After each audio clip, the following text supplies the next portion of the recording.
Hi, my name is Michael Lang, and I'm a fourth-year PhD student in the Edge Lab at Princeton University.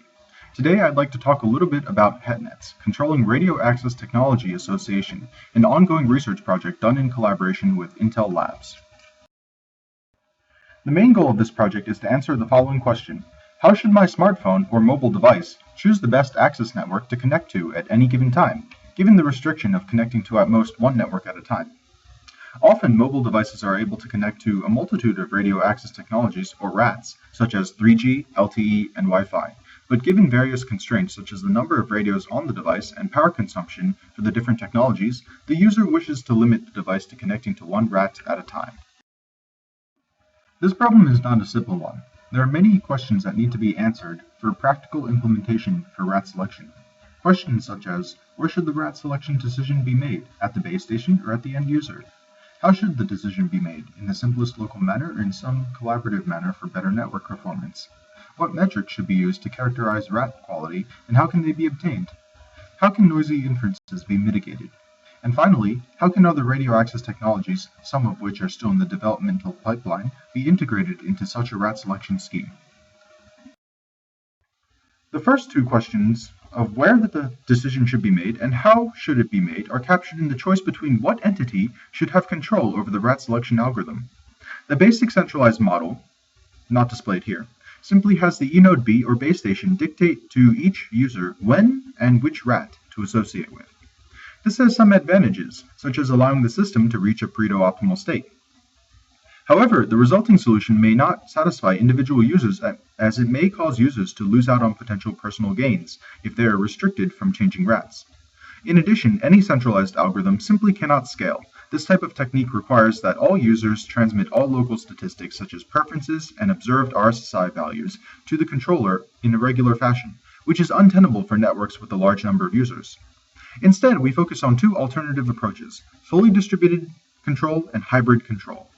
Distributed control allows users to make fast association decisions with the advantage of low overhead, because all of the data regarding RSSI and other statistics are already known on the device. Our past work has shown that with some additional components such as hysteresis, this type of algorithm is guaranteed to converge. Hybrid control, which we are currently exploring right now, is a combination of the advantages of distributed and centralized control, a compromise between the advantages of global knowledge from a central controller and UE-based local statistics, where a central entity guides the network, but the actual switching decision is offloaded onto the UEs for more accurate and less overhead RAT selection. When local measurements are used for inferring metrics such as throughput, in the absence of perfect knowledge, some amount of error will arise in the system. In our work, we have shown that this error can induce oscillations in the system using the ideal, noiseless, RAT selection algorithm from our past work. So we have created a variant of that algorithm that dynamically adapts to the ambient noise level of each accessible RAT in order to prevent infinite oscillation.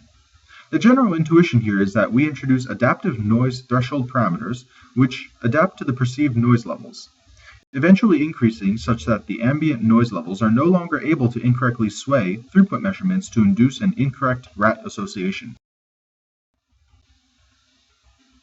There are potentially many other RATs other than 3G, LTE, and 802.11 Wi-Fi networks, and the current characterization of RATs is based on throughput and latency, as well as how we can infer them, and we recognize that that may not be sufficient. For example, we are currently working with researchers from USC to characterize millimeter wave radio technology for RAT selection, and there are many details about this type of technology that cannot be fully captured through the throughput latency interpretation. For example, millimeter wave radios are characterized by a smaller range than cellular networks and have extremely bad wall penetration characteristics, which mandate hard handoffs in RAT selection whenever a user moves in or out of a building. Furthermore, due to the high frequency, the human body itself greatly attenuates the millimeter wave signal. For example, a simple rotation of the body or hand blocking the antenna can result in outages, leading to a much more unstable channel, however, with much higher bandwidth, compared to traditional cellular and Wi-Fi technologies. If you have any further questions, please feel free to contact myself or Avik Dutta of Edge Lab for additional details. Thank you for your time.